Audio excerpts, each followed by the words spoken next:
في مسلسلات عشنا معها لكن نهايتها كانت صفعة لا سعيدة لا مرحة، لكن مستحيل ننساها. أولا الحفرة 2017، العائلة لما تولي لعنة، نهاية متعبة، خسارات بلا تعويض ورسالة العنف ما عندوش فائز.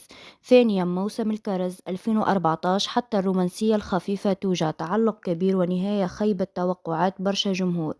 ثالثا العائلة 2023، حب داخل عائلة مكسورة، نهاية ثقيلة، أسئلة مفتوحة وواقعية بلا تزيين.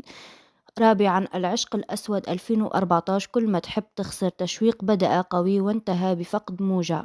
خامسا اللهيب 2020، النار تغير كل شيء، نهاية مؤلمة وغير متوقعة خصوصا لقصص النساء. سادسا الفناء 2018، السجن مش مجرد جدران، هو كسر داخلي.